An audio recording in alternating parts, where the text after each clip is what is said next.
사랑하는 성도 여러분, 함께 하나님을 예배할 수 있어서 감사합니다. 우리가 서 계신 곳이 하나님 앞에 신령과 진정으로 예배드릴 시온입니다. 이 시간 마음 다하여서 하나님 앞에 나가는 시간 가지겠습니다. 계신 곳에서 다 함께 자리에서 일어서시겠습니다. 묵상 기도로 하나님께 나아가겠습니다.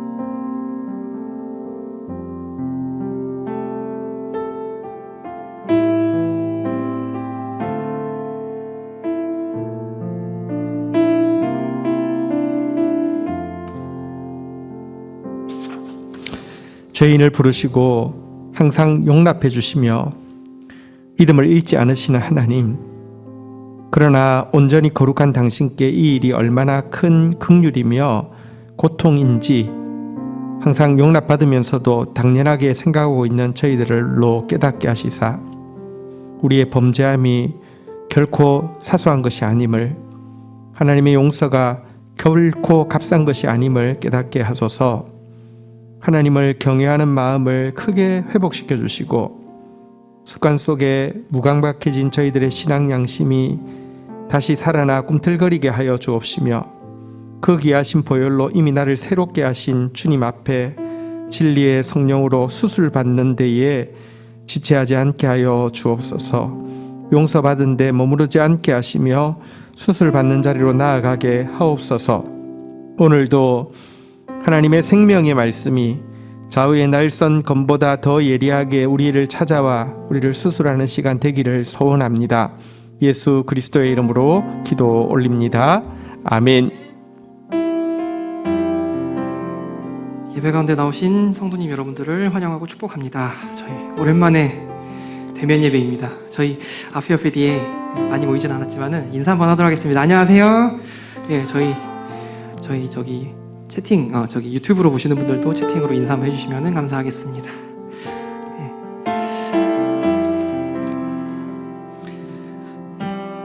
저희 계속해서 시편 말씀으로 저희 GT 묵상하고 있는데요. 저희 1월 1일 아침에 시편 90편 말씀 묵상하면서, 그리고 요즘 또 날씨가 많이 따뜻해지면서 요 찬양이 생각이 났습니다. 저희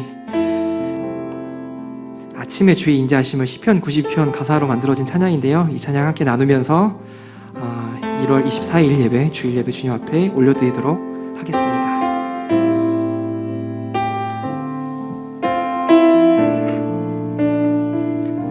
함께 찬양하며 나아가겠습니다. 아침에 주의 인자하심을, 아침에 주의 인자하심을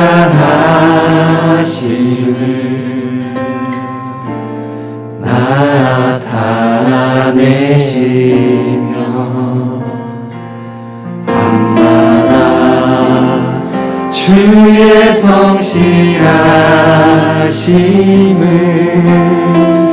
베풀이 좋으나이다.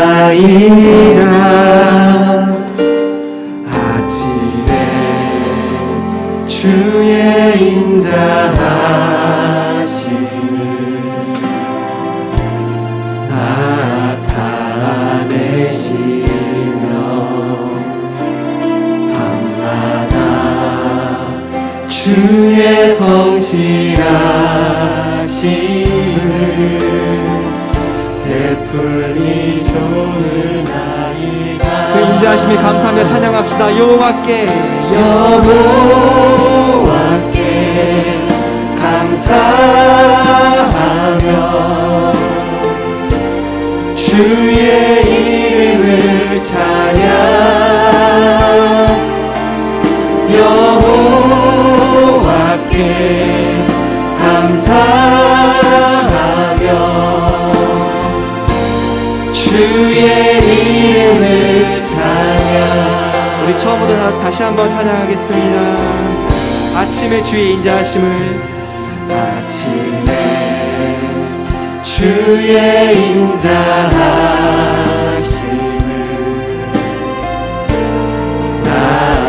나타내 되시며 밤마다 주의 성실하심을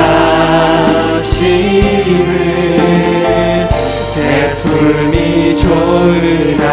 여호와께 감사하며 여호와께 감사하며 주의 이름을 찬양 여호와께 감사하며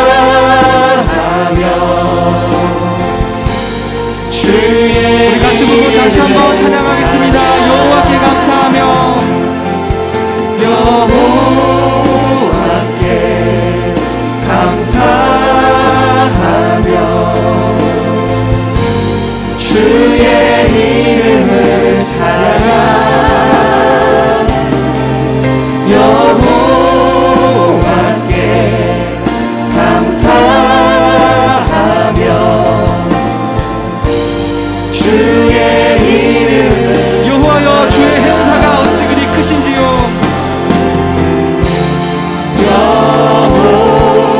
여호와여 주의 행사가 어찌 그리 크신지요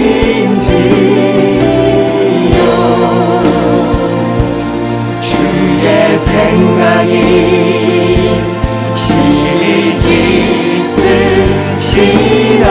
우리 다시 한번 크신 이름을 찬양하겠습니다. 여호와여 여호와여 주의 행사가 어찌 그리 크신지요 주의 생각이 심히 깊으시나이다.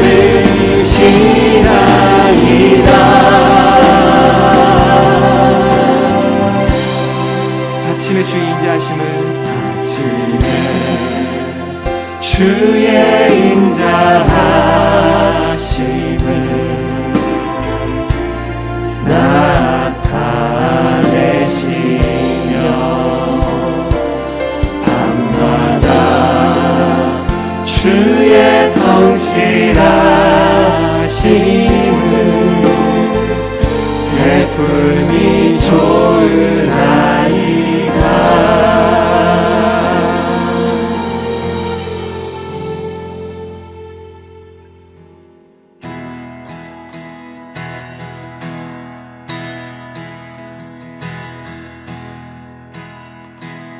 계속해서 찬양하겠습니다. 예수 나를 오라네 예수 나를 오라네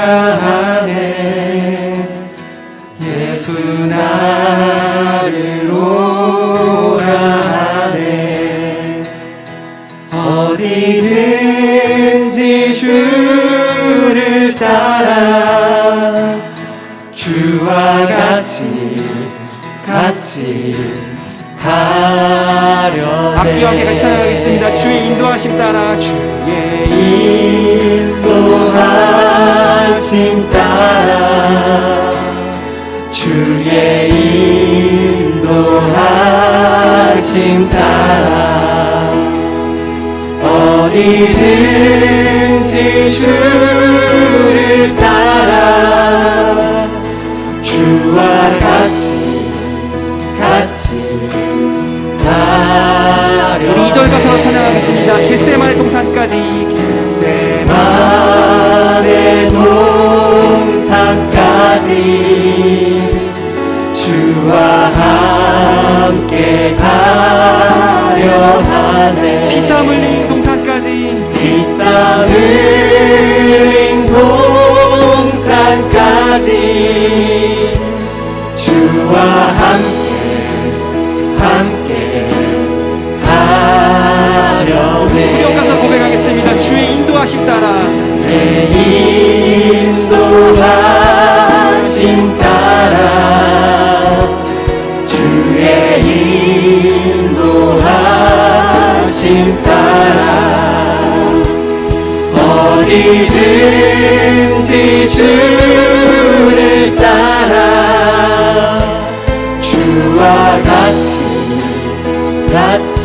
간주로 함께 찬양하겠습니다.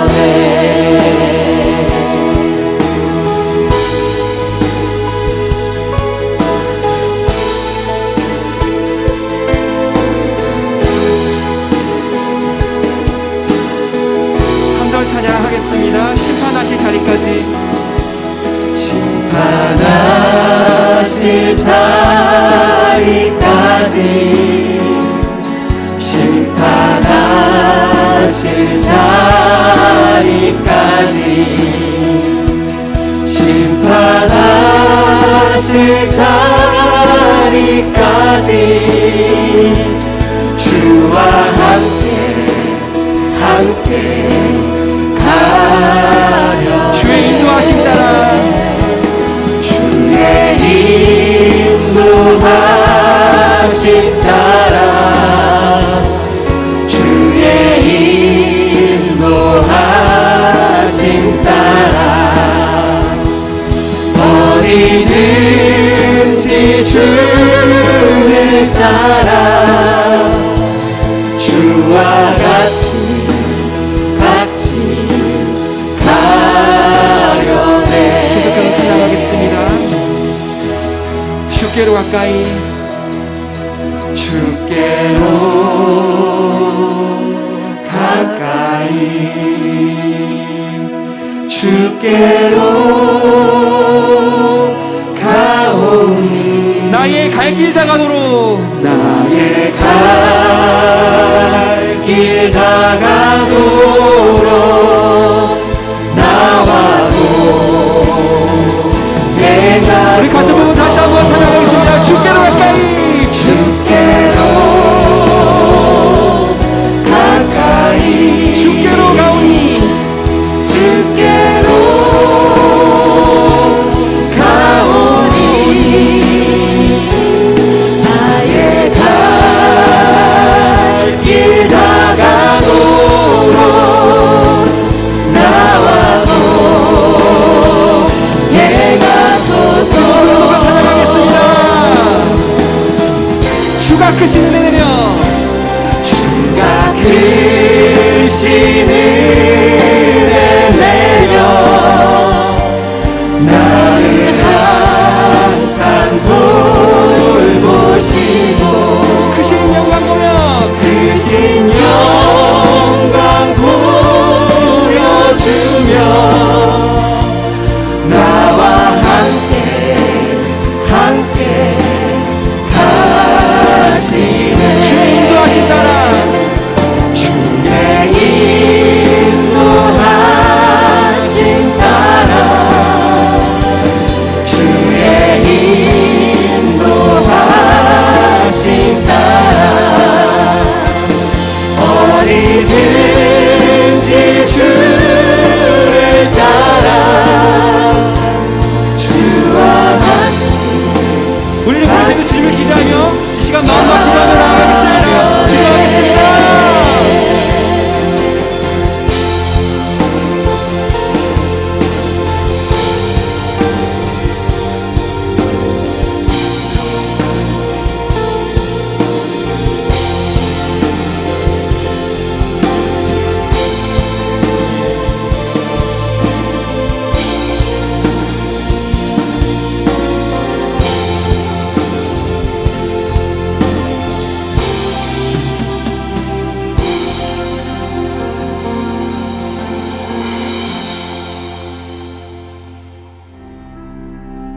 말씀의 만나가 풍성한 다음 세대 교회에서 온라인으로 함께 예배하는 모든 지체들을 진심으로 환영하고 축복합니다.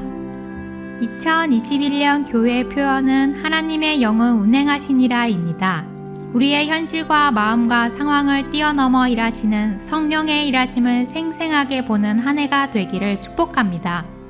코로나로 인해 온라인으로 예배드리는 모든 성도님들에게 넘치는 은혜와 교통하심이 있기를 중보합니다. 이번 주일부터 10% 대면 예배가 시행되고 있습니다. 대면 예배에 참여하실 분들은 토요일까지 셀장님을 통해서 의사를 밝혀주시면 조절하여 알려드리겠습니다. 1부 예배는 20명, 2부 예배는 10명 정도의 여유가 있습니다. 셀 개학이 2월 7일 주일로 다가왔습니다. 새로 시작되는 셀 공동체의 교제를 기대해 주시고 풍성한 나눔을 위해 GT 생활에 더욱 마음을 써주시기 바랍니다. 셀장 모임은 2월 3일부터 재개됩니다. 2021년 교육부 교사와 간사 사역팀 팀원으로 지원해 주셔서 감사드립니다. 지원자들을 대상으로 보다 기쁘게 섬기면서 성장할 수 있도록 돕기 위한 교회 섬김 세미나가 각 부 팀별로 진행될 예정입니다.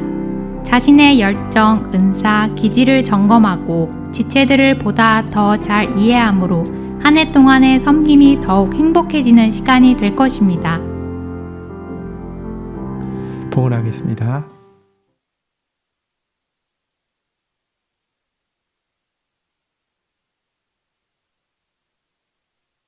하나님 감사합니다. 저희들을 당신의 백성, 당신의 가족 삼아주셔서 감사합니다. 사랑하시는 아버지께 사랑을 고백하며 우리의 믿음과 헌신을 다짐하며 예배하게 해주셔서 감사합니다. 드려진 예물이 건강한 하나님의 교회를 세우며 하나님의 말씀을 우리의 자녀들에게 전수하며 열방 가운데 선포하는데 소중하게 선용되어질 수 있도록 축사하여 주옵소서. 주의 백성들에게 하나님만 주실 수 있는 의와 평화와 기쁨이 넘치게 하옵소서. 예수님의 이름으로 기도 올립니다. 아멘.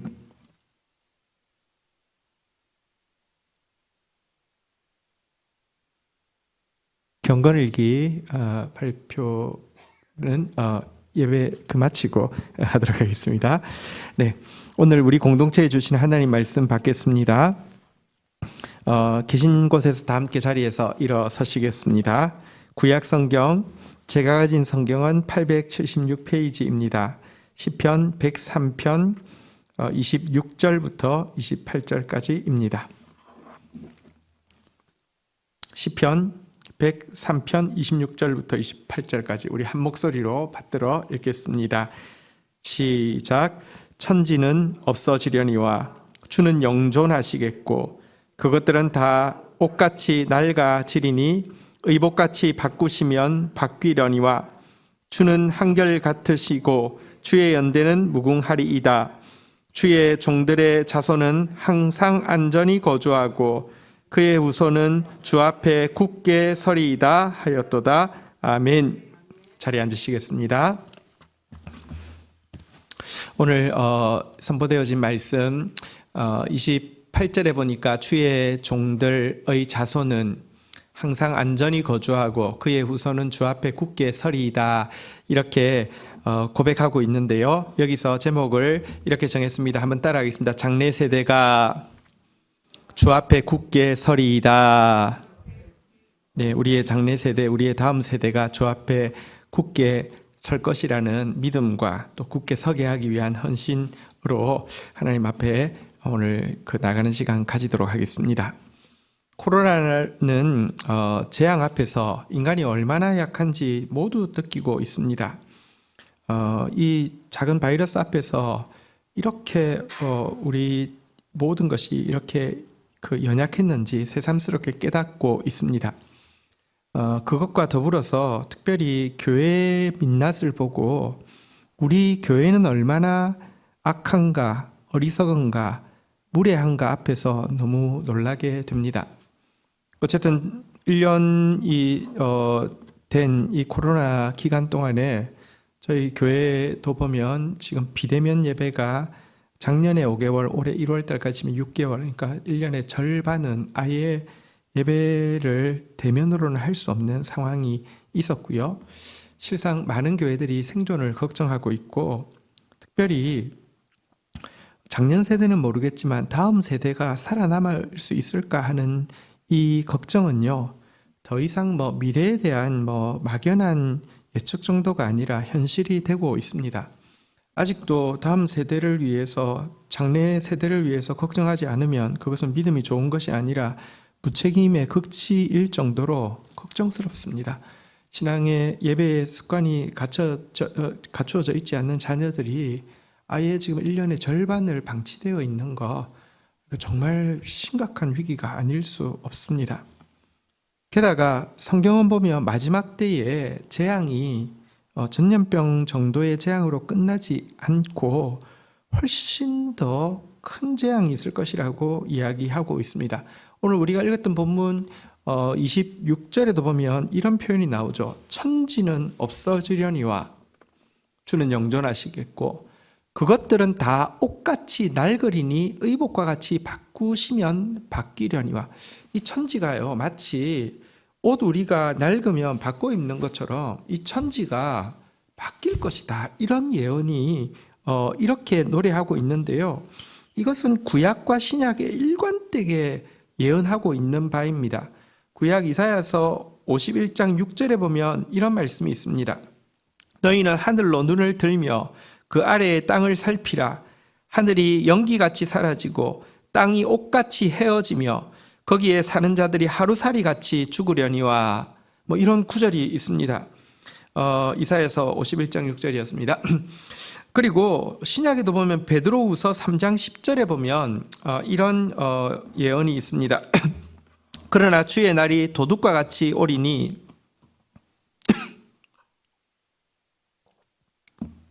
그날에는 하늘이 큰 소리로 떠나가고 물질이 뜨거운 불에 풀어지고 땅과 그 속에 있는 모든 일이 드러나리로다. 이런 예언도 있습니다.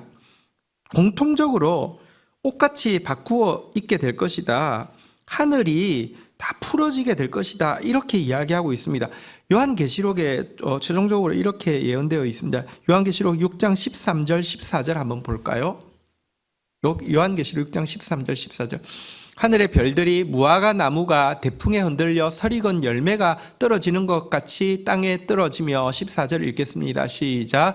하늘은 두루마리가 말리는 것 같이 떠나갔고 각 산과 섬이 제자리에서 옮겨지며. 그러니까 하늘의 별들이 과일이 태풍 앞에서 떨어지는 것처럼 막 떨어질 것이다. 하늘이 두루마리처럼 말릴 것이다. 섬이 산들이 제자리를 옮길 것이다. 마치 지구에 대륙이 막 이동하는 것처럼 이런 일이 있을 것이다라고 예언되어 있습니다. 이 일이 그대로 이루어질 것입니다. 주중에 해성 충돌을 이제 실제로 일어났다고 생각했을 때 어떤 일이 일어나는지를 그린 과학 다큐멘터리를 한 번 본 적이 있습니다. 해성 충돌 후에 지구에서의 생명이라는 영화 다큐멘터리인데요. 우리는 이제 해성 충돌과 관련해서 할리우드 영화를 너무 많이 봤습니다. 딥 임팩트 이런 데 보면 우주선 탁 가가지고 팍 박살내고 그냥 구출하고 이런 걸 봤는데요. 과학자들이 냉정하게 해성 충돌이 일어났을 때 어떻게 되는가를 이제 이렇게 잘 다큐멘터리를 만들었더라고요. 해성이 지구와 충돌할 해성이 1시간당 20만 킬로로 접근하고 있다는 사실을 현재의 과학으로는 관측할 수 있는 게 2년 전이라고 합니다. 그러니까 2년 후에 충돌한다는 것까지만 관측할 수 있다고 합니다. 2년 후에 이제 해성이 지금 충돌한다는 사실을 알게 되었습니다. 그러면 전 지구적으로 이것에 대한 대책팀 전문가들이 구성되어져서 이제 전 지구적인 공감하에 지지하에 이제 대책을 세우기 위한 조직이 꾸려지는데 6개월 정도가 걸린다고 합니다. 그러면 남은 기간은 18개월입니다. 우선 생각할 수 있는 것은 그 해성에다가 우주선을 쏘고 우주선에 핵 미사일을 탑재해서 가서 그 앞에서 쏘는 것까지 이제 할 수 있는데, 문제는 지금의 기술로 우주선을 쏘아서 우주선에 핵 미사일을 싣고 가서 다시 쏘는 것, 이것을 준비하려고 하면 최소한 1년이 걸린다고 합니다. 12개월 동안 우주선을 준비하고 우주선에 탑재하는 핵미사일을 준비하고, 그래서 히로시마 핵폭탄의 한 800배 정도 되는 핵미사일까지는 지금 탑재할 수 있다고 합니다. 탑재해서 이제 가서 드디어 쏘는 날이 되었습니다. 전 세계 방송이 이제 진행이 됩니다. 이미 이제 벌써 6개월밖에 안 남았잖아요. 2년 전에 해서 6개월 지나고 또 1년 준비했으니까요. 자, 오늘 역사적인 날입니다. 오늘 이것이 성공하도록 모두 기도합시다. 이렇게 이제 하고는 미사일을 쏘았습니다. 쏘았는데요. 사실 해성 정도의 크기의 핵미사일이 쏘아져서 기대하는 바는 그 항로를 조금 틀기를 기대하는 바지만 거의 효과가 없다고 합니다. 자, 이제는 6개월이 남았는데 인간이 할 수 있는 일은 아무것도 없습니다. 단지 할 수 있는 일은 이것이 떨어졌을 때 최대한 그것으로부터 먼 곳에 최대한 안전한 무슨 벙커나 이런 걸 만드는 것이 이것 정도 외에는 할 수 있는 일이 아무도 없는데, 문제는 정확하게 어디에 떨어지는지를 예측할 수 있는 시간은 충돌 8일 전이 정확한 위치를 예측할 수 있는 시간이라고 합니다. 하도 빠른 속도로 접근하고 있기 때문에 어디에 떨어질지 모두가 후보지인 것입니다. 8일 전에 혜성이 떨어지는 위치를 알았습니다. 예를 들면 아메리카 대륙에 떨어진다고 하면 그쪽에 피해 가지고는 다 죽습니다. 어차피 벙커를 파도 다 죽습니다.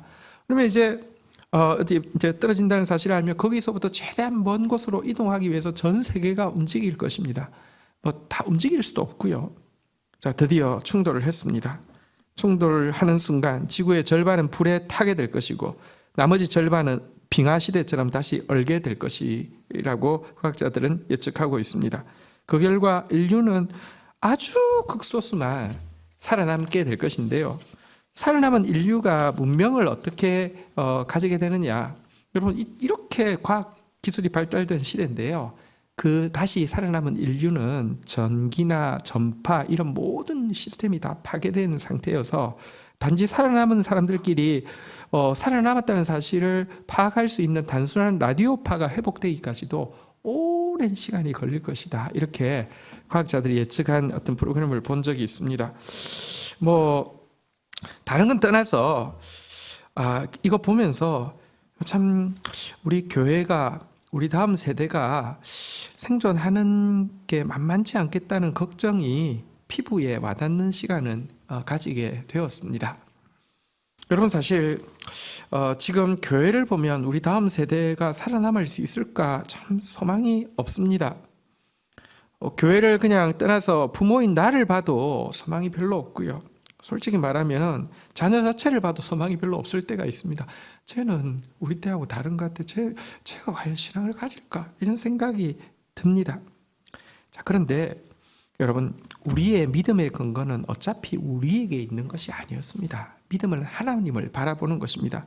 오늘 읽었던 본문으로 다시 한번 가보면요, 26절에 보아도 이 일들, 천지가 옷을 갈아입는 것처럼 바꾸어 있겠지만 무엇이라고 이야기합니까? 한번 따라하겠습니다. 주는 영존하시겠고, 27절 한번 볼까요?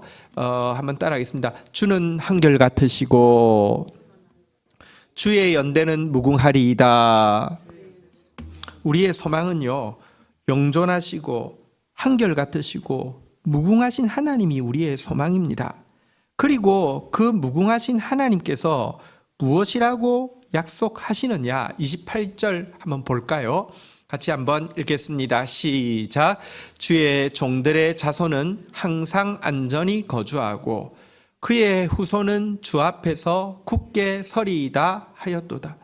여러분, 그 영존하시고 한결같으시고 무궁하신 하나님으로 말미암아 하늘이 다 말려지고 별들이, 혜성이 막 우두두 떨어지고 한다 할지라도 주의 종의 자손들은, 후손들은 주 앞에 굳게 설 것이라고 약속하고 있습니다. 제목 한번 따라하겠습니다. 장래 세대가 주 앞에 굳게 서리이다.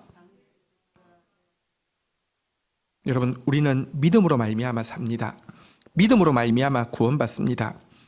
다음 세대를 위해서 염려해야 합니다. 그러나 먼저 해야 될 것은 염려한다고 답이 없습니다. 믿음의 답이 있습니다. 주님께서 약속하셨습니다. 장래 세대가 주 앞에서 굳게 설 것이라고 약속하셨습니다. 먼저는 이 믿음에 우리가 견고하게 서야 합니다. 근데 믿음에 선다는 것이 하나님이 하실 것이니까 우리는 아무것도 안 하고 가만히 있으면 된다는 것이 아닙니다. 살아있는 믿음은 역사하는 믿음입니다. 움직입니다. 여러분, 믿음이 무엇입니까? 하나님이 우리 아버지심을 믿는 것입니다. 그 아버지는 우리가 그의 뜻을 알기를 원하시고 그의 능력을 덧입기를 원하신다는 것을 믿는 것이 믿음입니다. 어떻게 장래 세대를 주 앞에 굳게 세우게 하실지 주의 뜻을 알고 장래 세대를 주 앞에 굳게 세우는 능력을 우리가 덧입기 원하신다는 것을 믿는 것, 이것이 참된 믿음입니다. 장래 세대가 주 앞에 굳게 서는 것을 위해서 사실은 무능하고 죄인인 우리가 해야 할 일은 무엇일까요? 저는 성경을 통하여서 두 가지를 제시하고 싶습니다. 첫 번째는 한번 따라하겠습니다. 건강한 교회 건설. 여러분, 우리 장래 세대가 주 앞에서 굳게 서게 하는 것. 첫 번째 우리가 할 수 있는 것은 건강한 교회 건설입니다. 시편 102편 16절 한번 보도록 하겠습니다. 시편 102편 16절, 오늘 본문과 같은 구절이죠. 여기에 장래 세대라는 단어가 나오는데요. 여호와께서 시온을 건설하시고 그의 영광 중에 나타나셨습니다. 시온이 건설되면 하나님의 영광이 나타납니다. 여기서 말하는 시온이란 이 교회를 이야기하는데, 모든 교회, 모든 예배가 시온은 아닙니다. 하나님만 예배하는 교회가 시온입니다. 여러분, 교회로 모여서 우상을 얼마든지 숭배할 수 있습니다. 물질을 숭배하는 교회, 권력을 숭배하는 교회, 쾌락을 숭배하는 교회, 인간 자아를 숭배하는 교회들 너무 많습니다. 그거 말고요, 시온이란 하나님을 예배하는 교회를 이야기합니다. 하나님께 감사하고 하나님이 행하신 일로 찬송하고 하나님 자체를 송축하는 공동체를 시온이라고 하는데요, 시온이 건설되면 그의 영광이 나타납니다. 그런데 이 시온의 건설을 위해서 우리에게 부탁하는 것이 17절에 나와 있지요. 17절에 뭐라고 이야기합니까? 여호와께서 빈궁한 자의 기도를 돌아보시며 그들의 기도를 멸시하지 아니하셨도다. 우리가 이 시온이 건설되게 해달라고 가난한 마음으로 기도하면 하나님이 돌아보시고 멸시하지 않으시고 교회를 세우신다는 것입니다. 시온이 세워지게 해달라고, 건강한 교회가, 하나님만 예배하는 건강한 교회가 건설되게 해달라고 우리가 기도해야 된다는 것입니다. 그런데 이렇게 시온이 세워지면, 시온의 건설을 위해서 우리가 기도하고 시온이 세워지면 어떤 일이 있으리라고 약속하십니까? 18절 한번 보도록 하겠습니다. 같이 읽겠습니다. 시작. 이 일이 장래 세대를 위하여 기록되리니 창조함을 받을 백성이 여호와를 찬양하리로다. 시온이 세워져 있으면요, 장래 세대, 창조함을 받을 백성들이 여호와를 찬양하게 된다라고 이야기하고 있습니다. 교회가 세워져 있으면 다음 세대는, 믿음의 다음 세대는 주 앞에서 찬양하는 세대로 세워질 것이라는 것입니다. 여러분, 사실 하나님께서 우리를 향해서 가지고 있는 예정의 핵심 목표 두 가지가, 하나는 우리로 하여금 하나님의 아들의 형상을 본받게 하는 것이고, 하나는 우리로 하여금 하나님의 가정의 일원이 되게 하는 것이다 라고 이야기했는데요, 여러분, 사실 우리가 사도신경을 고백하는 교회입니다. 사도신경을 고백할 때 거룩한 공교회를 믿는다라고 고백하고 있는데요, 사실 이 공교회를 믿는다고 할 때 공교회라는 단어는 헬라어 오이코메네라는 단어에서 나온 것인데, 이것이 가정이라는 뜻입니다. 교회가 하나님의 가족이라는 고백입니다. 우리가 믿는 게 그것입니다. 여러분, 하나님의 가족이 세워진다. 한번 보십시오. 예수님 닮는 것은 관심은 있지만 하나님의 가족이 되는 것은 관심이 안 간다. 그래서 나는 1번은 주로 하고 2번은 옵션으로 할래. 불가능한 일입니다. 생각해 보십시오. 좋은 자녀가 되기 위해서는 부모와의 관계만 좋아서 되는 게 아니라 형제 자매와의 관계가 좋아야 하는 것처럼, 우리가 예수 닮은 인격자 되는 것은요, 사실은 하나님의 가족인 이 공교회, 이 교회 안에서 형제 자매와의 부대낌이 없이는 불가능한 것입니다. 그래서 우리는요, 우리를 향한 하나님의 목표가 이루어지는 것을 위해서라도 교회 건설을 위해서 간절히 기도해야 하고요, 특별히 우리의 장래 세대가 주 앞에 견고히 세워지는 가장 확실한 비결은 건강한 교회가 건설되어지는 것입니다. 건강한 교회가 건설되어지면 장래 세대는 여호와를 찬양하게 되어 있습니다. 생각해 보십시오. 가정이 세워지면 부모 세대와 자녀 세대가 자연스럽게 생기는 것처럼, 건강한 교회가 세워지면 반드시 다음 세대는 세워지게 되어 있습니다. 지금 우리 다음 세대를 위해서 염려하는 이때에 우리가 해야 될 일은, 다시 한번 따라하겠습니다. 건강한 교회 건설. 하나님의 말씀이 바르게 선포되어지고 하나님만 예배하는 건강한 시온, 건강한 하나님의 가정, 건강한 교회가 세워지게 하여 주옵소서. 우리 함께 기도해야 될 것입니다. 두 번째, 우리 장래 세대가 주 앞에 굳게 세워지는 일을 위해서 우리가 할 수 있는 일은요. 한번 따라하겠습니다. 말씀의 준수와 전수. 말씀을 지키는 것 준수와 말씀을 전달해 주는 것 전수입니다. 시편 103편 17절 18절에도 보면 이런 말씀이 있습니다. 우리의 염려에 대해서 시편 103편 17절 18절입니다. 우리의 염려에 대해서 이렇게 하나님은 말씀하고 있습니다. 103편 여호와의 인자하심은 자기를 경외하는 자에게 영원부터 영원까지 이르며 그의 의는 자손의 자손에게 이르리니. 여러분, 여호와의 인자하심과 여호와의 의로우심이 하나님을 경외하는 자에게는요, 영원부터 영원까지, 자손에서 자손까지, 그러니까 다음 세대로 이어진다라고 이야기하고 있습니다. 근데 여기 여호와를 경외하는 사람이 누구일까요? 구체적으로 18절에 자세히 나와 있습니다. 같이 한번 읽도록 하겠습니다. 시작. 곧 그의 언약을 지키고 그의 법도를 기억하며 행하는 자에게로다. 누가 여호와를 진짜 경외하는 사람입니까? 한번 따라하겠습니다. 언약을 지키고 기억하여 행하는 자. 여러분, 말씀을 준수하는 자라는 것입니다. 우리가 말씀 준수하고 있으면 자녀 걱정하지 마십시오. 반드시 하나님의 인자와 하나님의 의로우심이 그들에게 영영이 대대에 미칠 것이다 라고 이야기하고 있습니다. 말씀을 내가 준수하는 건 너무 중요합니다. 말씀을 준수하되 또 그 말씀을 전수해야 합니다.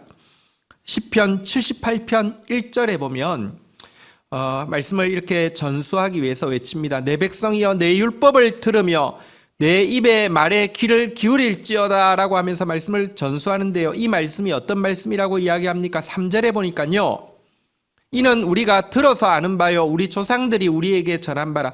나는 조상들로부터 전수받은 말씀이다 라고 이야기하고요. 4절 같이 한번 읽도록 하겠습니다. 시작. 우리가 이를 그들의 자손에게 숨기지 아니하고 여호와의 영예와 그의 능력과 그가 행하신 기이한 사적을 후대에 전파리로다. 그리고 내가 윗세대에서 받았을 뿐만 아니라 우리의 다음 세대에게 이것 전수하겠노라고. 그분의 영예, 영광스러우심, 그분의 능하심, 그분이 행하신 놀라운 일들을 나는 남기지 않고 전수하리라고 이야기했는데요. 말씀의 준수와 전수가 우리의 장래 세대가 하나님 앞에 굳게 세워지게 하는 일을 위해서 우리가 할 가장 중요한 일입니다. 말씀의 준수, 말씀의 전수에 자녀를 위해서 염려하는 것 지나서요.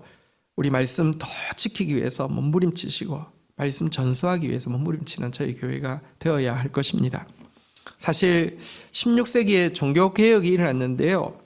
종교개혁의 핵심은 말씀을 되찾아주는 것이었죠. 왜냐하고 하면 그 당시 교인들은 성경을 절대 가질 수 없었습니다. 가지면은 사형입니다. 가질 수도 없고 또 자기 말로 된 성경도 없었고요. 교회에 가도 예배를 드리는데 자기 말로 예배 드리는 법이 없었습니다. 헬라어, 히브리어, 라틴어만으로 진행되어서 앉아있어도 한마디도 모르고 앉아있다가 오는 의식에 지나지 않았습니다. 종교개혁자들은 이거 잘못됐다고, 말씀을 가져야 된다고, 또 우리말로 된 말씀을 설교하고 우리말로 예배하는 거 필요하다라고 하면서 이것 위해서 목숨 걸고 싸운 것이 종교개혁이었죠. 그런데 17세기가 되어서 한 세기가 지나자 말씀을 되찾아주는 것만으로, 자기 말로 된 예배를 되찾아주는 것만으로는 부족하다는 사실을 깨닫고 다시 한번 개혁운동이 17세기에 크게 일어나게 됩니다. 각 나라마다 조금씩 모양이 달랐는데요. 17세기 독일에서는 경건주의 운동이라는 이름으로, 영국에서는 청교도 운동이라는 이름으로, 네덜란드에서는 후속개혁 운동이라는 이름으로 개혁이 일어났는데, 이것은 뭐냐고, 말씀을 되찾아줄 뿐 아니라 이 말씀이 자기 삶 속에 들어오도록 찾아주는 것이 진정한 개혁이다. 그래서 말씀이 개인의 삶 속에 들어오는 운동을 펼치게 되었습니다. 이 시기에 일어난 대표적인 운동이 개인 경건생활, 다시 말하면 묵상운동과 또 소그룹 말씀 나눔 운동입니다. 그냥 예배 드린다고 성경 있다고 되는 게 아니야. 개인이 말씀 앞에 서지 않으면 소용이 없고, 소그룹으로 모여서 이 말씀을 나누지 않으면 삶에 들어가지 않아. 이것이 17세기 그 경건주의 운동이든 청교도 운동이든 후속개혁 운동의 내용이었습니다.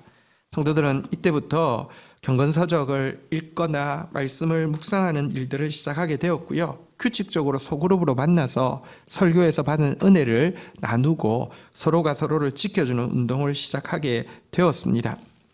저는 이 17세기에 일어난 그러니까 그 새로운 개혁 운동 중에서 특별히 네덜란드의 후속 개혁 운동에 대해서 조금 더 자세히 살펴보려고 합니다. 후속 개혁 운동, 네덜란드 개혁 교회의 모습은 독일 경건주의 운동이나 영국 청교도 운동과 크게 다르지 않는데 한 가지 좀 중요한 차이가 있습니다. 경건주의 운동은 세속으로부터 분리되는 것에 좀 많이 강조했고요.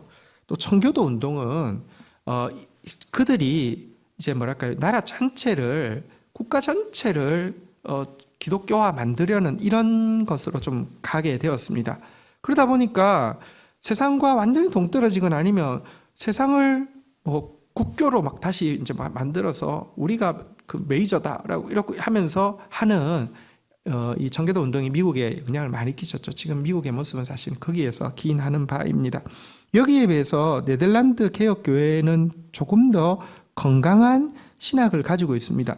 뭐냐고 하면 이 일반 은총, 하나님의 일반 은총에 대해서 신뢰하고 인간의 건강한 이성의 역할에 대해서도 인정을 하고, 그래서 그리스도인들이 할 일은 하나님의 말씀을 가지고 문화 명령을 실천하기 위해서 말씀으로 이 삶의 모든 영역 가운데서 살아내므로 건강한 영향을 미치는 것이 하나님이 원하는 것이지, 세상으로부터의 분리도, 세상을 내가 힘으로 삼키는 것도 하나님의 뜻이 아니다라고 믿은 것이 네덜란드 개혁교회의 17세기에 출발한 그것의 신학적 뿌리입니다.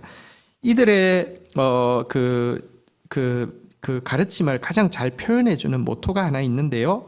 만유의 주제이신 그리스도께서 내 것이라고 주장하지 않는 영역은 인간의 삶에서 단 한 평도 없다. 이것이 네덜란드 개혁교회의 모토입니다. 그래서 삶의 전 영역에서 말씀 가지고 예술에, 말씀 가지고 정치에, 말씀 가지고 경제에 들어가되, 그러면 세상은 뭐냐? 일반 은총이 여전히 하나님이 주시고 있고, 그리고 건강한 이성이 역할할 수 있고, 그곳에서 더 밝은 진리의 빛으로 살아내는 것, 이것을 강조했기 때문에, 그리고 또 이것이 사실은 저희가 교단이 속한 고신교회의 신학의 기초이기 때문에 이 교회의 모습을 조금 더 클로즈업해서 보여드리려고 합니다. 이 교회도 고민이었죠. 어떻게 하면 말씀이 개인의 삶 속에 들어올 수 있을까? 정말 중요한 문제죠. 성경만 준다고 되는 문제가 아닙니다. 오늘날 한국교회 성경 없는 집이 어디 있습니까? 그러나 성경하고 아무 이 관계가 없지 않습니까? 네덜란드 개혁교회가 이것 때문에 강조하는 것은 두 가지입니다. 첫 번째는 설교인데요. 네덜란드 개혁교회에서는 바른 설교에 대해서 굉장히 많이 강조합니다. 성경은 하나님의 말씀이지만 설교는 인간의 말이다라고 가르치지 않고요. 성경은 그 자체가 하나님의 말씀이고 설교는 자동적으로 하나님의 말씀이 되는 것은 아니지만, 설교가 하나님의 계시로서 선포되고, 이게 그냥 인간의 지식의 전수가 아니라 위로부터 하나님이 하시고자 하시는 말씀이 내려 꽂히듯이 이게 캐리그마, 계시거든요. 계시로서 선포되고, 설교자가 하나님의 말씀을 바르게 해석하고 적용해서 전달할 때 그 순간 설교가 곧 하나님의 말씀이 된다는 것을 믿는 것이 네덜란드 개혁교회입니다. 그래서 설교를 굉장히 강조했습니다. 왜냐하면 설교에 대해서 그런 믿음이 있을 때 성도들은 하나님의 말씀이 들리기 시작하고 삶 속에 들어올 수 있기 때문입니다. 이것은 저의 믿음이기도 합니다. 저는 설교가 우리 속에 하나님의 말씀이 들어오는 가장 중요한 통로임을 믿고, 또 제가 이 하나님의 계시에 수용된다는 사실은 너무나도 두렵고도 영광스러운 일이기에 말씀을 준비함에 있어서는 정말 목숨을 걸고 최선을 다하고 있습니다. 이것은 개혁교회의 전통입니다. 대신에 제가 이렇게 이야기하니까 설교시간은 엄청 엄숙하겠다 이렇게만 생각하실 수 있는데 그렇지는 않습니다. 네덜란드 개혁교회에 재미있는 전통이 하나 있는데 설교 시간 전에 사탕을 먹는 전통이 있습니다. 개혁교회인데 사탕을 먹고 이게 왜 그러냐고 하면 설교 시간에 졸면은 아무리 하나님 말씀이 선포돼도 아무 상관이 없잖아요, 그죠? 그래서 네덜란드 개혁교회는 설교 전에 사탕을 까먹는 그런 전통이 있습니다. 재밌는 것 같습니다. 잘 조시는 분들은 사탕을 좀 가져오셔서 드시거나 우리 셀장님들은 사탕을 좀 준비했다가 자주 조시는 분들을 체크해서 꼭 이렇게 사랑으로 전달해 주시면 좋겠습니다. 이것은 굉장히 저는 괜찮다고 생각합니다. 네. 두 번째, 네덜란드 개혁교회가 말씀이 삶 속으로 들어오게 하는 일을 위해서 말씀의 준수와 전수를 위해서 애쓰고 있는 두 번째가 가정 예배입니다. 네덜란드 개혁교회에서는 자녀들의 신앙교육의 주체가 교회 이 교육기관이 아니라 가정이라는 사실을 아주 선명하고 분명하게 합니다.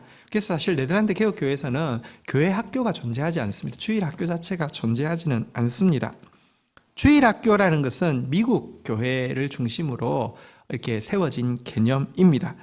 근데 저는 이제 이 가정 예배와 주일 학교, 다음 세대를 세우는 이것이 그 반대 개념이라고는 생각하지 않습니다. 한번 생각해 보십시오.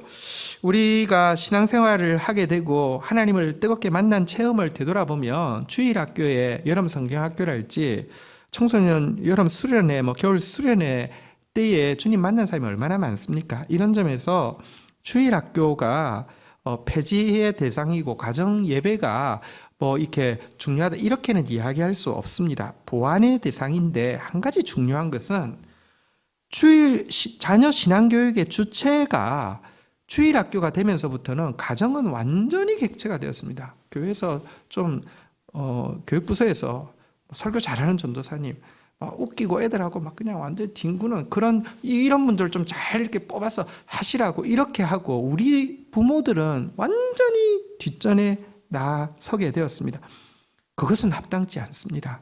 신앙교육은 궁극적으로는 가정의 책임이고요. 주일 학교는 그것을 보완하고 도와주는 역할을 해야 합니다. 2달 전에 저희 교회 리더십 회의 때에 다음 세대 교육 문제에 대해서 좀 이렇게 그 교육부서에서 좀 브리핑하고 같이 좀 나누는 시간이 있었습니다. 교회가 주일 학교가 건강하게 세워지는 건 중요하지만 가정이 신앙교육의 주체라는 사실에 대해서 우리가 일단 선명히 하고 그래서 그 다음에 무엇을 어떻게 할까를 고민하자 이런 것이 주된 내용이었습니다. 네덜란드 개혁교회의 가정예배 조금 나누겠습니다. 식사 시간에 식사를 끝낸 후에는 가족이 가정예배를 드리는 것이 전통입니다. 아버지가 성경을 읽고 그리고는 성경과 관련된 내용에 대해서 간단한 질문을 합니다. 설교는 하지 않습니다. 그러니까 성경과 관련된 내용에 질문을 하고요. 그리고 나서는 그냥 가족을 중심으로 한 간단한 기도 제목을 가지고 기도하고 마치는 것을 주로 그냥 습관적으로 하고요. 특별히 주일 저녁에는 설교 내용을 가지고 질문을 하는 전통이 있다고 합니다. 네덜란드 개혁교회는 아까도 말씀드린 대로 주일 학교가 따로 존재하는 게 아니라 어린아이부터 어른까지 같이 예배를 드리거든요. 제 친구 동기인데 지금 이제 신대원 교수하시는 분이 있습니다. 이 친구가 네덜란드 개혁교회 주일 저녁에 가정예배에 한번 참여한 적이 있다고 합니다. 4살 난 딸에게 아빠가 이렇게 이제 성경 설교 내용을 묻습니다. 너는 어떻게 하면 하나님께 말씀 드릴 수 있니? 그러니까 기도를 통해서요. 이렇게 4살이 답을 합니다. 그 다음에 질문합니다. 그러면 하나님은 너에게 어떻게 말씀하시니? 설교를 통해서요. 아이들이 이미 개혁교회에서는 설교를 통해서 하나님 말씀하신다는 것에서 너무 정확하게 인지하고 있고요. 또 어쨌든 이 신앙교육이 정확하게 전수되고 있습니다. 이러니 여러분 이렇게 혼란스러운 시대이지만 그래도 아직 자녀 세대에서 균형 잡힌 신앙인들이 개혁교회를 통해서 배출되어지고 있는 모습을 보면서 참 생각할 것이 많다. 신앙의 말씀의 준수와 전수를 위해 생각할 것이 많다. 이런 생각이 들었습니다. 물론 어떤 분들은 네덜란드 개혁교회 정말 침을 튀면서 강조하는 분들이 있습니다. 사실은 어떤 교회도 온전하지 않습니다. 개혁된 교회는 계속 개혁되어야 한다 이런 모토가 있는데요. 조금 정체되는 순간 아무것도 아닙니다. 그러나 말씀의 준수와 전수를 위해서 설교와 또 가정 예배를 강조하는 이 부분은, 특별히 가정 예배에 대해서는 우리가 많이 고민해야 되는 부분이다라는 생각이 듭니다. 제가 이 네덜란드가 건강한 교회 건설과 건강한 말씀의 전수와 준수를 힘쓰고 있을 때와 또 그렇지 않을 때의 모습을 네덜란드 화가의 그림을 통해서 한번 조금 엿보는 시간을 가지겠습니다. 네덜란드는 아까 말씀드린 대로 삶의 전 영역에 그리스도의 주권이 미치고 있고 일반 은총 그리고 건강한 이성에 대해서 이렇게 인정을 하고 있다 보니까 삶의 모든 영역 가운데 사실은 신앙이 영향을 미치게 되었고요. 그 결과 미술도 굉장히 많이 발달하게 되었습니다. 미술을 하면 네덜란드를 빼놓고는 말하기가 힘들 정도입니다. 렘블란트하고 고흐 이름 다 들어보셨죠? 두 분 다 네덜란드 화가인데요. 렘블란트는 17세기 네덜란드 교회의 개혁의 황금기의 화가였습니다. 그분이 그린 이 여선지자 안나라는 그림을 이제 볼 텐데요. 미리 좀 한번 생각을 해보십시다. 여러분, 여선지자 안나, 예수님을 기다리다가 메시아가 오실 것을 성전을 떠나지 않고 기다리다가 예수님을 만나서 품에 안았던 그 여인을 그림으로 그린다고 치십시다. 여러분은 어떻게 그림을 그리겠습니까? 어떤 모습의 그림을 그리겠습니까? 한번 상상을 해보십시오. 저는 생각해 봤습니다. 일단은 얼마나 기도했겠습니까? 막 기도하는 어떤 모습을 그리지 않을까? 뭐 이렇게도 생각할 수 있고요. 혹은 조금 더 세련되게 그분의 표정이나 얼굴 색깔이나 자세를 그리지 않을까? 왜냐하면 좀 경건한 자세가 있잖아요. 평생을 주님을 84살이 될 때까지 주님의 다시 이 메시아의 오심을 기다렸으면 그 얼굴에 표정이 있지 않을까요? 약간 현실을 약간 초월한 듯한, 그러나 평온하면서도 피안의 세계를 바라보는 듯한 어떤 표정을 지은 하얀 얼굴에 뭐랄까요, 경건한 자세의 어떤 여인을 그리면서 여선지자 안나 이렇게 표현할 수 있지 않을까요? 실상 제가 예루살렘에 갔을 때 예수님의 그 무덤 교회가 있습니다. 무덤 교회 갔는데 한 여인이 너무 경건하게 앉아 계시는 거예요. 근데 한참을 돌아왔다가 다시 왔는데 그 자리에 그대로 앉아 계시는 거예요. 그래서 제가 저분을 모티브 삼아서 여선지자 안나를 생각할 수 있겠다는 생각이 들어서 사진도 한번 찍어봤거든요. 한번 보십시오. 사진 한번 보여주시기 바랍니다. 자, 이분이신데요. 한참 지나서 돌아봤는데도요, 되게 경건해 보이시죠? 한번 그 다음 그림 사진 한번 보실래요? 진짜 뭐랄까요? 그럼 이런 모티브를 가지고 여선지자 안나 그리면 괜찮지 않겠습니까? 별로 관심 없으세요? 네, 렘브란트가 그린 여선지자 안나 그림을 한번 보시겠습니다. 예.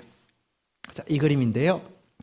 여러분 보시면 여러분 그 화면 여기 보이십니까? 얼굴이 어때요? 보이십니까? 별로 안 보입니다. 성스러운 빛이 난달지 이목구비가 나름 나이가 있으신데 잘생기신 이런 얼굴은 사실은 거의 뭉그러져 있을 정도로 잘 보이지 않습니다. 근데 무엇에 빛이 납니까? 성경에 빛이 나죠. 어떤 의미에서는요, 성경에 있는 글씨 한자 한자가 살아서 튀어나올 것처럼, 저 히브리어가 튀어나올 것처럼 보이고 있습니다. 그러니까 여선지자 안나라고 라는 제목으로 그림을 그렸는데 이 렘블란트의 그림에 이 성경이 이렇게 빛나는 성경에서 글자가 다 살아 움직이는 듯한 이것은요, 종교개혁, 이제 후속개혁 시대에 네덜란드 개혁교회 교인들이 얼마나 말씀이 빛이라는 것을 믿었는지를 잘 보여주는 그림이라고 할 수 있습니다. 인상적이죠? 19세기의 고흐 그림을 한번 좀 보려고 하는데요. 여러분, 19세기 네덜란드는 교회의 타락기였습니다. 교회가 개혁하고 시작했지만 교회가 세상과 구별이 전혀 없어지게 되었고요.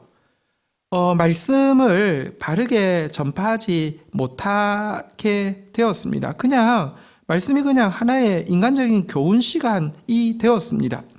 이때 고흐가 화가로 나서게 됐는데요.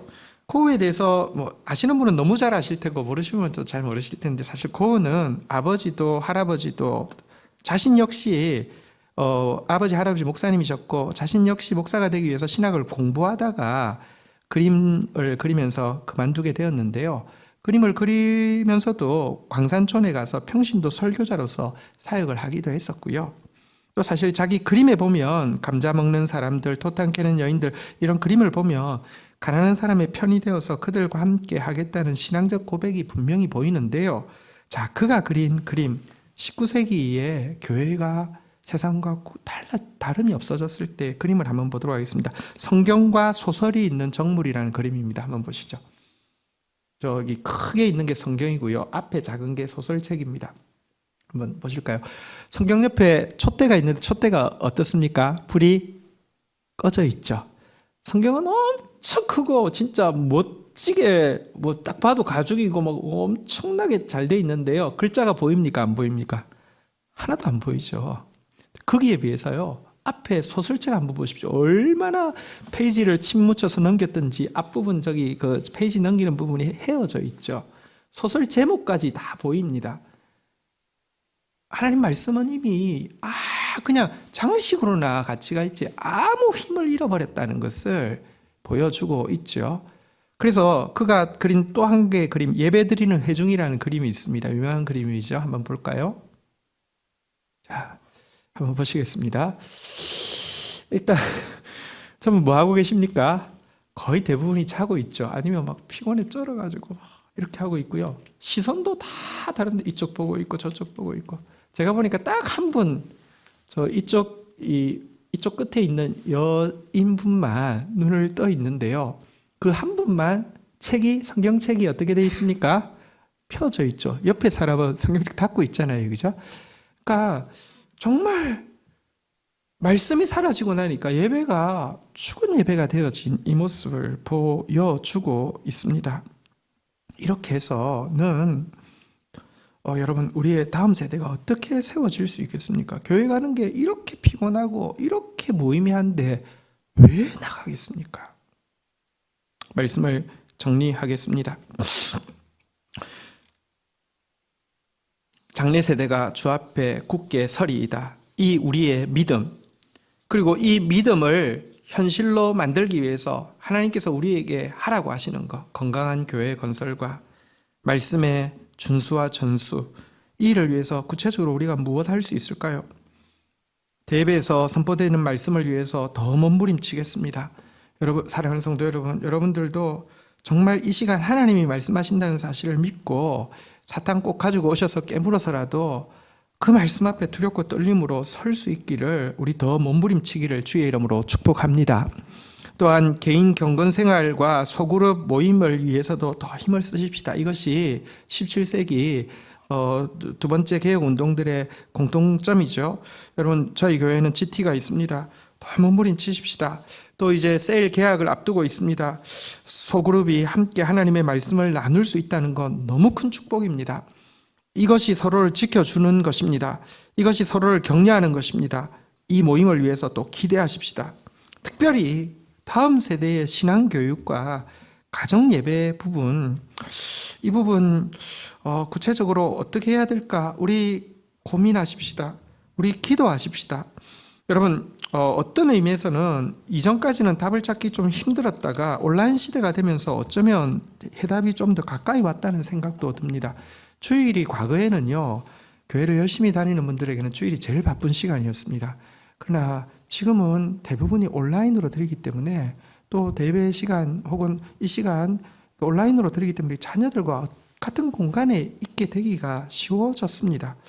또 우리가 사실 경건일기 발표를 우리 성도들이 잘 하고 있습니다. 사실 조금만 어떻게 하면 아이들에게 설교가 아니라 얼마든지 말씀을 나눌 수 있는 방법들이 있으리라고 생각합니다. 구체적인 방법을 이 시간 제시하지는 않겠습니다. 어떻게 하면 가정예배를 잘 드릴 수 있을지, 어떻게 하면 신앙교육을 제대로 할 수 있을지 구체적인 방법을 이 시간 제시하려고는 하지 않겠습니다. 그런데 여러분, 한 가지 믿는 바가 있습니다. 사실은 이제 그 고대 히라버인데요. 고대 철학자들이 혹은 예술가들이 많이 쓴 표현이어서요. 요즘도 보면 미술관에 보면 그림 밑에다가 이 히라버를 써놓는 경우가 있더라고요.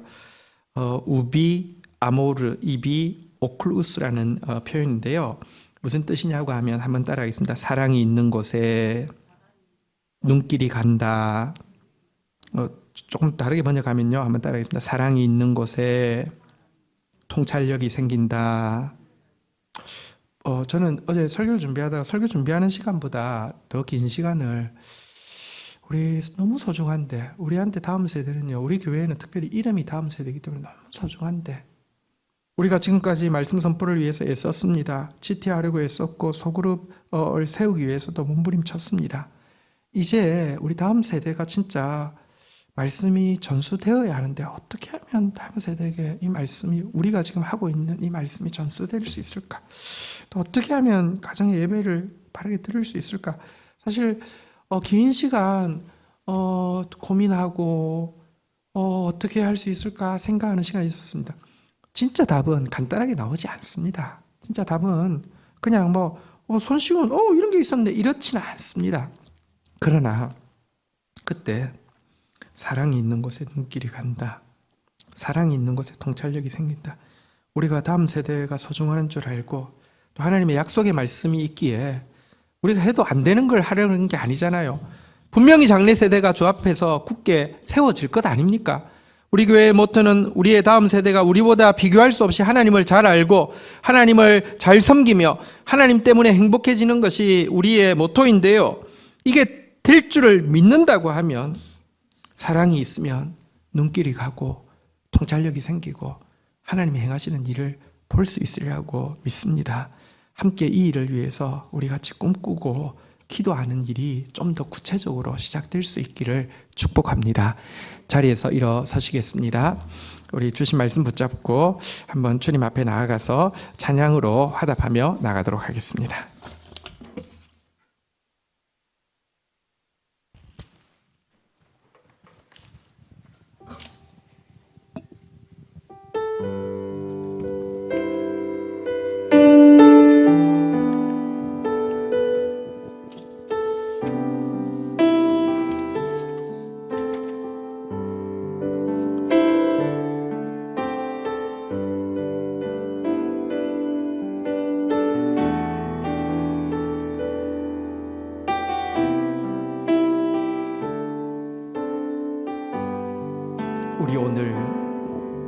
우리 오늘 눈물로 하늘의 씨앗을 심는다. 꿈꿀 수 없어 무너진 가슴에 저들의 푸른 꿈 다시 돋아나도록 우리 함께 땀 흘려 소망의 길을 만든다. 내일로 가는 길을 찾지 못했던 저들 노래하며 달려갈 그 길, 그날에 우리 보리라. 새벽 이슬 같은 저들 일어나 뜨거운 가슴 사랑의 손으로 이 땅 치유하며 행진할 때 오래 황폐하였던 이 땅 어디서나 순결한 꽃들 피어나고 푸른 의의 나무가 가득한 세상 우리 함께 보리라. 그날에 우리 보리라. 그날에 우리 보리라. 새벽 이슬 같은 저들 일어나 뜨거운 가슴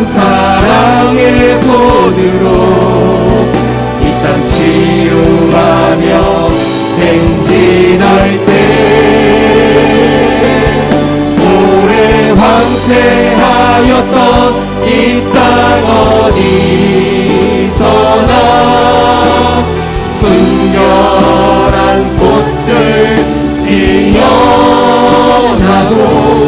푸른 의의 나무가 가득한 세상 우리 함께 보리라. 자리에 앉으시겠습니다. 이 시간 우리 같이 한번 주님 앞에 나가도록 하겠습니다. 우리가 물론 염려하지만 염려보다 더 큰 믿음으로 주님 앞에 나아가십시다. 장래 세대가 주 앞에 굳게 설 것입니다. 그리고 이 일을 위해서 우리가 해야 될 일, 건강한 교회 건설에 우리 힘쓰십시다.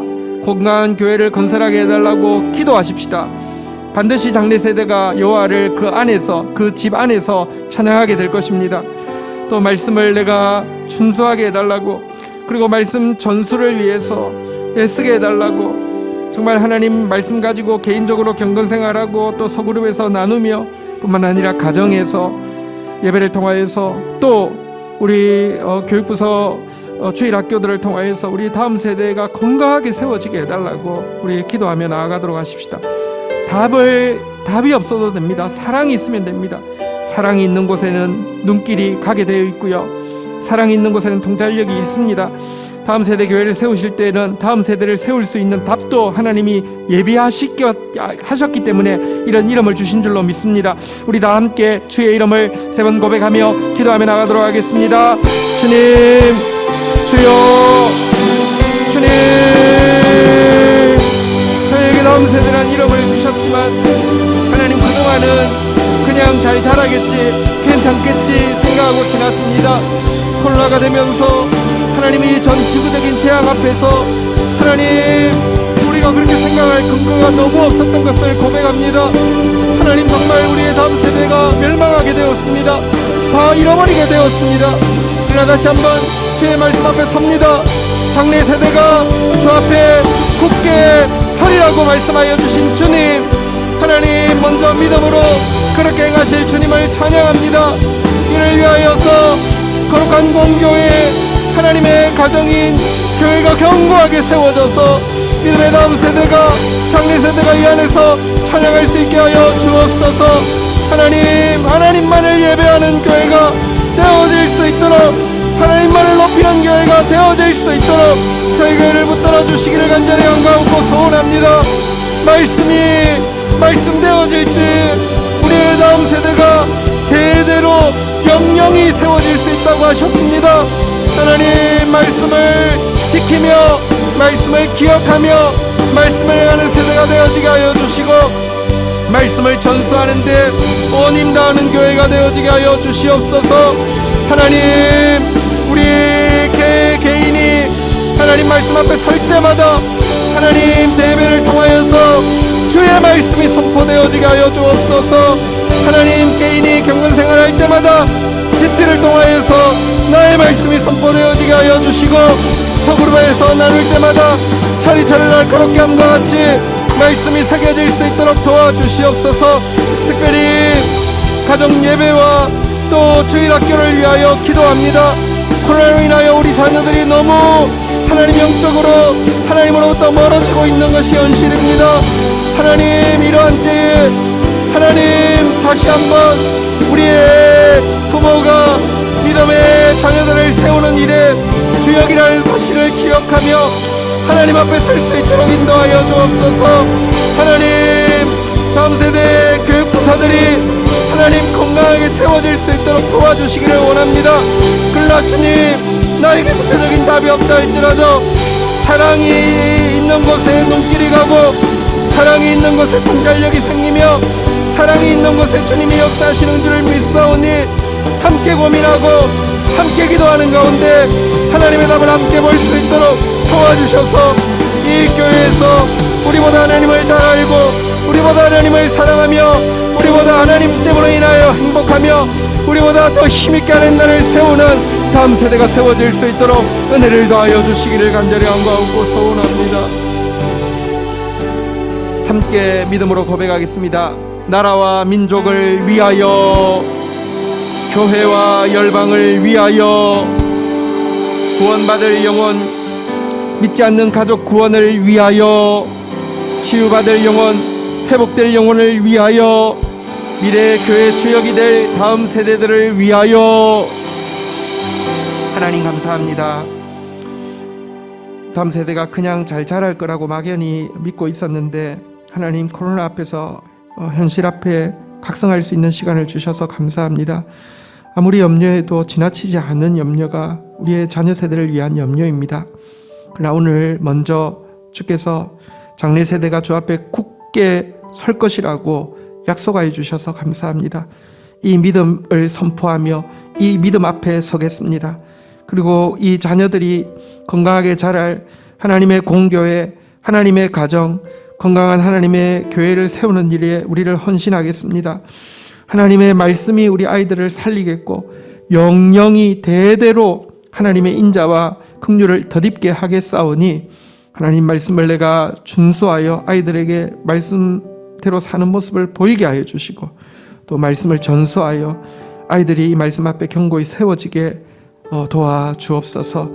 하나님 교회 주일학교의 은혜를 더하여 주셔서 건강하게 우리 다음 세대에 배출할 수 있도록 힘을 얻게 하여 주시옵소서. 무엇보다 우리 가정들에서 신앙교육이 바르게 될 수 있도록 가정예배가 건강하게 세워질 수 있도록 주의 은혜를 구합니다. 어떻게 해야 될지도 알지 못하고 방법을 알지 못하지만 사랑이 있는 곳에 눈길이 가고 사랑이 있는 곳에 통찰력이 있다 하셨습니다. 온 교회가 우리 다음 세대 세우는 일을 위하여 기도하며 나아갈 때 하나님이 답을 주실 줄 믿습니다.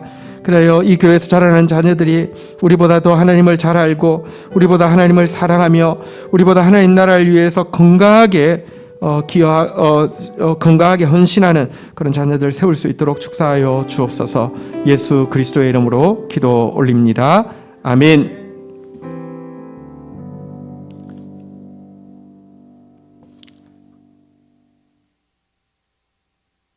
광고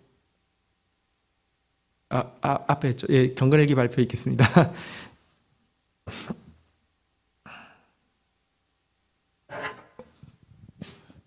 저희 셀의 최종구 지사님께서 오늘 경건일기 발표신데 혜랑이가 아침에 갑자기 장염으로 아파져서 나오지 못하게 됐습니다. 위에서 기도 부탁드립니다. 최종구 지사님의 경건일기 발표입니다. 19일 화요일 시편 100편 1절에서 2절 말씀. 온 땅이여 여호와께 즐거운 찬송을 부를지어다. 기쁨으로 여호와를 섬기며 노래하면서 그의 앞에 나아갈지어다. 코로나가 발생한 지 벌써 1년이 넘었다. 지난해부터 여지껏 이 세음절의 단어와 함께 살아왔다. 죄송합니다.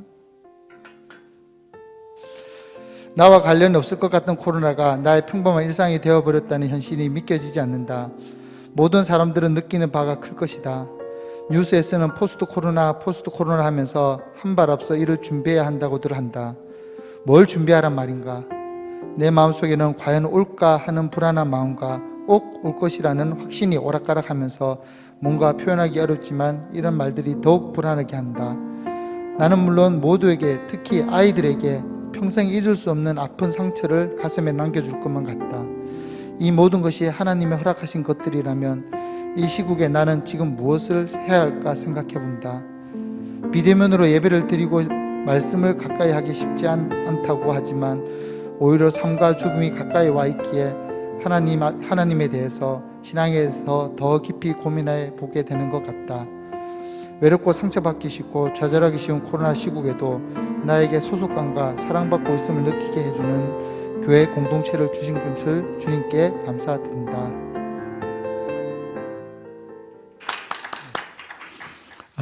코로나 와중이지만 말씀이 와닿고 있고 또 공동체 교회가 함께함을 느끼고 있음을 고백해 주셨습니다. 교통하는 말씀의 교제를 또 이렇게 통해서 하나님께 감사드리고 교회가 있고 또 말씀이 있으면 넉넉히 이겨낼 수 있습니다. 자녀들에게 더 나은 하나님 나라에 가까운 삶을 선물할 수 있습니다. 자, 우리 오늘 광고 내용 중에서 우리 지금 이제 비대면 예배에서 대면 10% 예배로 전환되긴 되었는데요. 실상 10%이다 보니까 거의 참여가 없기는 합니다. 그래서 1부는 20명 정도, 2부는 한 4, 5명 정도 여유가 있어 보입니다. 다음 주에도 이와 같은 식으로 진행되니까 또 현장에 와서 또 예배드리기를 원하시는 분들은 또 함께 해주시면 좋겠습니다. 셀 개강이 2월 7일로 다가왔습니다. 또 기도로 준비해 주시기를 바라겠습니다. 계신 곳에서 다 함께 자리에서 일어서시겠습니다. 축도하겠습니다.